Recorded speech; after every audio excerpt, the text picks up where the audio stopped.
बात है 1995 की। किशन नगर शहर में एक बड़े ही प्रसिद्ध उद्योगपति सेठ रमन लाल रहा करते थे।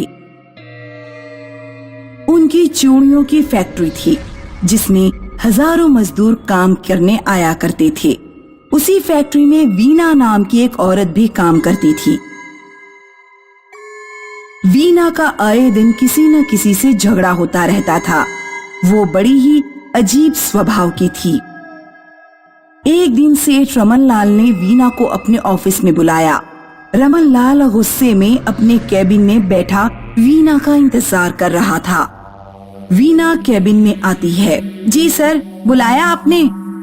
हाँ वीना, ये मैं क्या सुन रहा हूँ कि तुमने हमारी चूड़ियों की डिजाइन हमारे कॉम्पिटिटर महेश की फैक्ट्री में पहुंचा रही हो।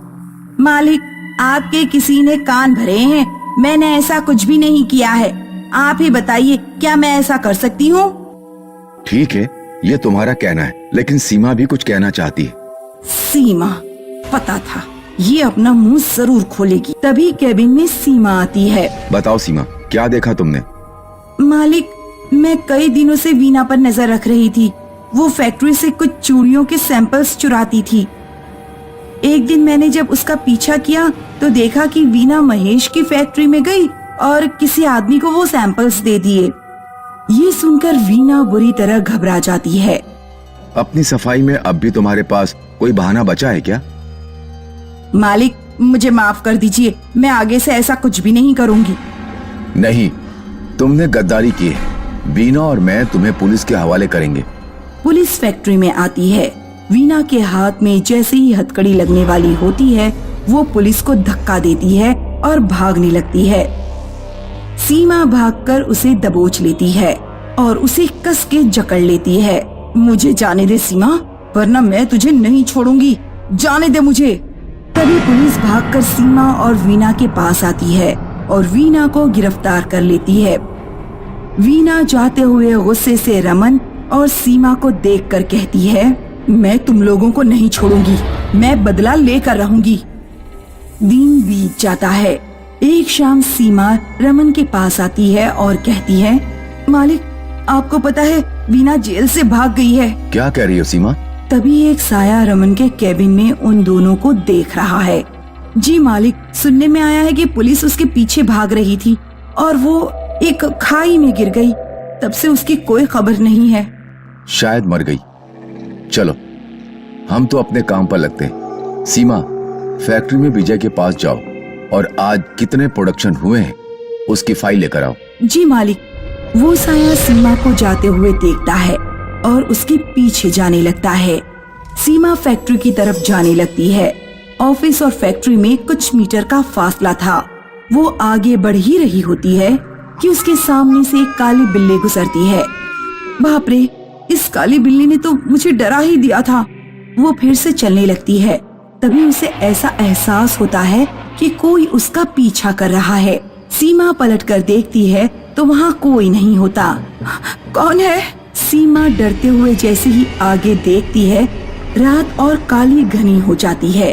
तेज हवाएं चलने लगती हैं। वे आगे ही नहीं बढ़ पा रही। उसकी आंखें हवा से बंद होने लगती हैं। तभी एक आवाज उसे सुनाई देती है, कैसी हो सीमा? सीमा आँख खोलती है तो बुरी तरह से चौंक जाती है। वीना की आत्मा उड़ते हुए उसके सामने आ जाती है। वीना, तुम? हाँ, मैं। तुझे क्या लगा कि मैं मर जाऊंगी और तू आराम से अपनी जिंदगी जिएगी? तुझे भी मरना होगा। मैं इस फैक्ट्री को खंडर बना दूंगी।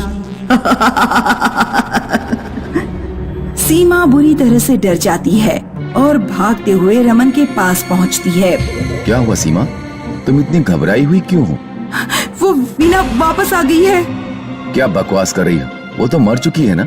मैं सच कह रही हूँ मालिक, मैंने अपनी आंखों से उसे देखा है। वो बहुत खतरनाक है। हम सबको मार डालेगी। हमें यहाँ से चले जाना चाहिए। ठीक है, चलो यहाँ से। मैं फैक्ट्री में सबको जाने के लिए कहता हूँ। रमन जैसे ही फोन उठाता है, उसके केबिन के लाइट्स जलने बुझने लगती है। मालिक, हमें यहाँ से निकलना चाहिए। सीमा और रमन जैसे ही केबिन से बाहर आते हैं, ऑफिस का गेट बंद हो जाता है। वे देखते हैं कि गार्ड बेहोश पड़ा हुआ है।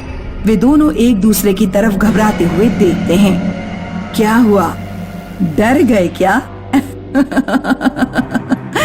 वीना की आत्मा उनके सामने भवंडर की तरह खड़ी हो जाती है।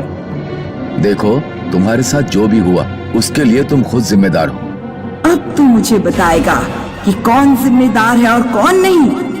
तू मेरा मालिक था, अब तू एक साधारण सा आदमी है जिसे मैं चुटकी में खत्म कर सकती हूँ। रमन भागने लगता है। वीना अपनी आंखों से ज्वाला निकालती है और रमन को भस्म कर देती है।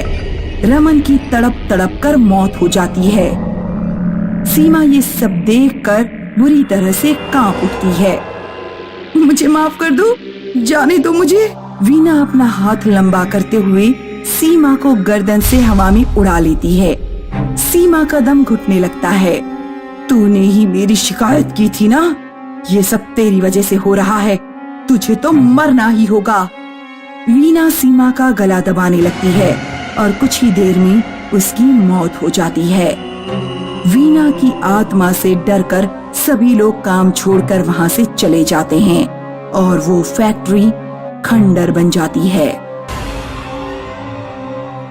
कुणाल भंवर सिंह फिल्म इंडस्ट्री का एक बहुत ही मशहूर एक्टर है। एक दिन कुणाल एक पार्टी अटेंड करने के बाद कुछ फैंस के साथ सेल्फी क्लिक कर रहा होता है। तभी उसकी नजर एक लड़की पर पड़ती है।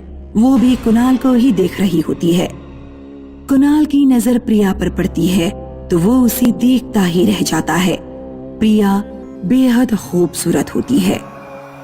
वो प्रिया के पास जाता है। हाय, क्या आपको भी सेल्फी क्लिक करनी है?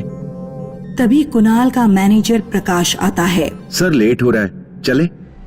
हाँ, थोड़ी देर में चलते हैं, आप बैठिए। जी नहीं, मेरा मतलब है कि हाँ वो भी, पर मुझे आपसे मिलना था। मैं आपकी बहुत बड़ी फैन हूँ। मेरा नाम प्रिया है, प्रिया घोष। Thank you. आप भी फिल्म इंडस्ट्री में काम करती हैं? मैं एक स्ट्रगलिंग एक्टर हूँ। 6 महीने पहले ही मुंबई आई हूँ। कुणाल और प्रिया बात कर रहे होते हैं। उन्हीं वक्त का पता ही नहीं चलता। जाते वक्त कुणाल उसे अपना नंबर देता है। कॉल मी, मैं वेट करूंगा। और वहाँ से चला जाता है। प्रिया बहुत ही खुश हो जाती है। कुणाल और प्रिया में बाद में फोन पे बात होती है और वो एक दूसरे के बहुत करीब आ जाते हैं। प्रिया कुछ ही दिनों में कुणाल के साथ शिफ्ट हो जाती है। एक दिन कुणाल प्रिया के पास आता है और अपनी नीज पर बैठ जाता है। प्रिया, मैं तुमसे बहुत प्यार करता हूँ, हमें शादी कर लेनी चाहिए। अब मुझसे और इंतजार नहीं होता प्रिया। अभी कैसे कुणाल? अभी तो मेरा करियर भी सेट नहीं हुआ है। मैं फिल्म में हीरोइन बनना चाहती हूँ, बहुत काम करना चाहती हूँ, तुम्हारी तरह एक स्टार बनना चाहती हूँ। बस इतनी सी बात? चलो, मैं तुम्हें कल ही प्रोड्यूसर से मिलाता हूँ। तो चलो इसी बात पर सेलिब्रेट करते हैं। ये लो, मॉकटेल बनाया है तुम्हारे लिए, स्पेशल वाला। प्रिया को फिल्मों में काम मिलना शुरू हो जाता है। 1 महीने बाद खबर आती है कि कुणाल ने आत्महत्या कर ली है। कुछ दिनों बाद कुणाल का लॉयर प्रिया के पास आता है। प्रिया मैडम, कुणाल ने अपनी सारी प्रॉपर्टी आपके नाम कर दी है, आपके साइन चाहिए।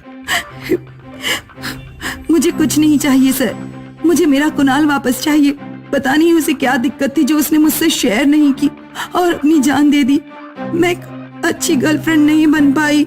आप धीरज रखिए, ये प्रॉपर्टी के कागज पर साइन कर दीजिए। एक आत्मा लॉयर और प्रिया को साथ में बैठा देख रही होती है।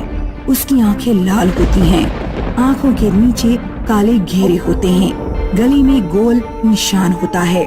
प्रिया जैसे ही साइन करने आती है, पेन से इंक लीक होने लगती है और पूरे पेपर पर गिर जाती है। अरे, ये पेपर तो खराब हो गए, मैं दूसरे पेपर बना कर लाता हूँ। प्रिया के एक्सप्रेशंस चेंज हो जाते हैं। प्रिया के दरवाजे पर दस्तक होती है। वे दरवाजा खोलती है तो वहाँ एक आदमी खड़ा होता है। प्रिया उसे गले लगा लेती है। कल तक साइन हो जाएंगे पेपर, फिर कुणाल की सारी प्रॉपर्टी मेरी। प्रकाश, हम अमीर बन जाएंगे। कुणाल को ड्रग्स देकर मारने का हमारा प्लान काम कर गया। अब हम दोनों उसके पैसों से आराम की जिंदगी जिएंगे।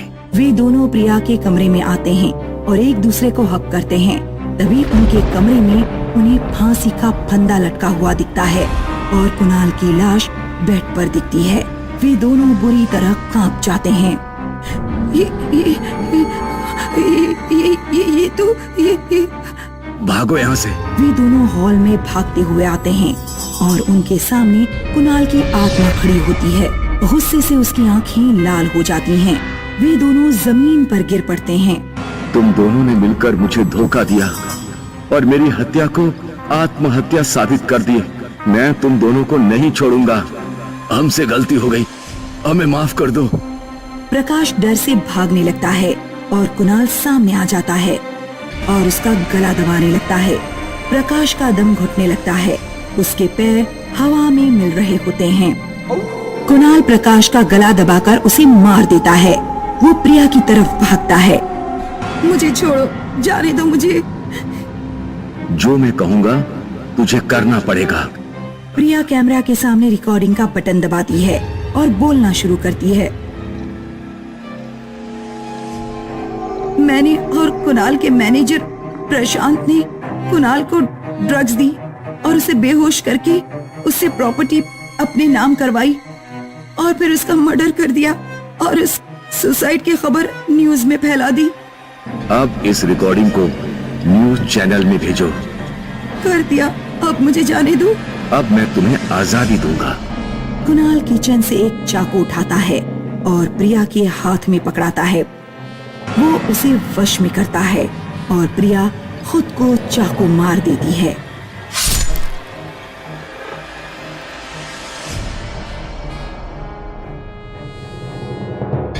और उसकी मौत हो जाती है।